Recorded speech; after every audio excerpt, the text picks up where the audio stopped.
Going into my junior year of high school, I was hell bent on playing soccer in college. It was my whole dream. It was everything I cared about. So I was training sometimes 7, 8 times a week. And one day at an indoor practice outside of high school training apparatus and coaches and peers and networks, outside a club, I was playing with a group of athletes that belonged to a Spanish soccer league down the street from home. And I got elbowed as I extended my leg and tore my quad. And I went to doctors, several of them, who told me that this was a career ending injury and that I should hang up my boots. And as somebody hell bent on playing in college, this was a catastrophic bit of news.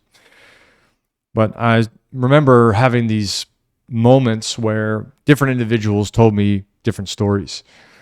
One of my fondest memories, my high school coach said to me, "You're not allowed to give me your bag. You're not allowed to surrender your gear. You're still the captain." So I'm going into senior year, and there's no recruiting that I can make work, right? I'm injured. And it took me about 9 months to heal, most of the year. But coming out of my senior year, I know that I've got about a year, 9 months, 8 months before I go to college. I went to college based on academics, but they also had a really good Division I program. And I was committed to walking onto the team. I knew what the goal was. I had set my goal, I'd set my intention and my direction. About halfway through the summer, I signed up to do some one-on-one work with a former Division III standout player named Nick. And he worked with me every week on these really fine tactical and physical challenges to get me prepared. And one day we sat down. It was probably the end of July before the school year started. And I knew that I wouldn't be able to walk on in the middle of the season. I would have to wait till the spring.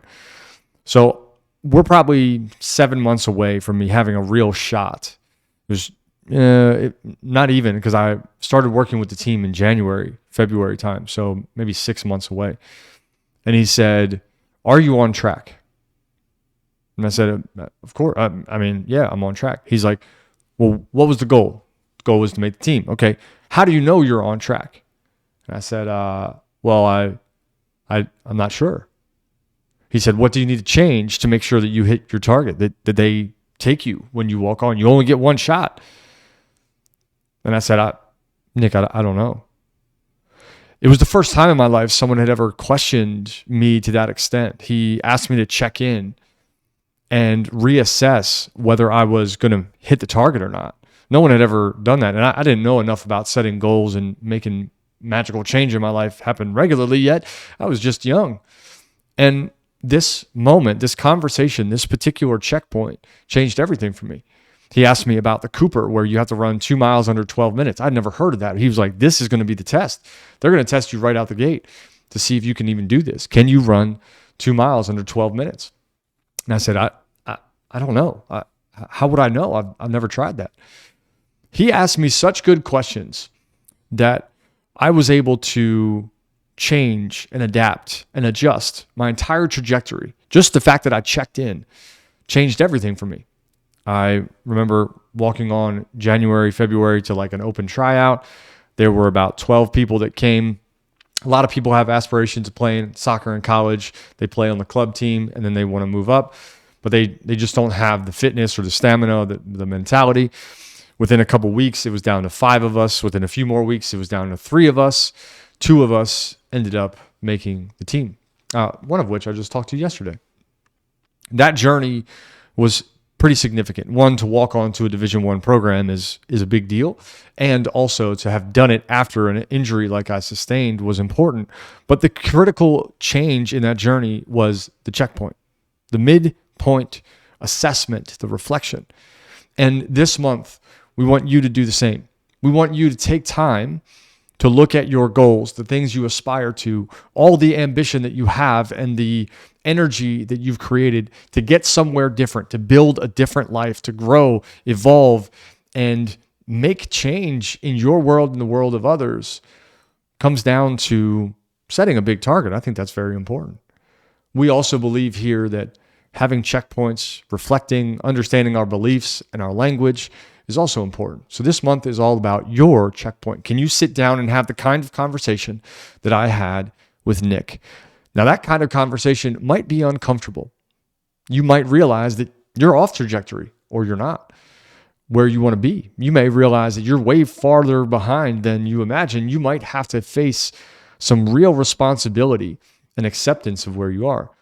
But we've got the tool to help you have that difficult conversation so that you can get on track and can get back to the grind of becoming who you want to become and achieving what you want to achieve. Our mid-year reflection tool is attached below. And I want to encourage you to download it and take the hour to reflect a little bit. What you'll do is you'll go through 3 different reflections. Number 1, your progress. Where are you and how far along are you? Number 2 is your trajectory. If you maintain your current rate, your progress, are you going to hit your target? Sometimes we set things in the beginning of the year like, hey, I'm going to be really fit. I'm going to go to the gym 150 times, and we're halfway through the year. You can tell mathematically where you are. Have you been to the gym 75 times or are you at 30? You might have to change and adapt where you are and the methods that you're using. And then step number 3, we've got to check in on our mindset. Our mindset is a critical element. Our beliefs, our language, our justifications all start to come up. With my conversation with Nick, I had plenty of justifications. Oh, I don't know these things. Hey, I'm training a lot. Hey, I'm doing all these things. But reality was I didn't know where I was. I didn't know my progress. I didn't know my trajectory, and my mindset wasn't as clear as it could have been. Our tool this month is all about getting the kind of renewed clarity that helps you move forward faster and helps you hit the targets at the end of the year much more successfully.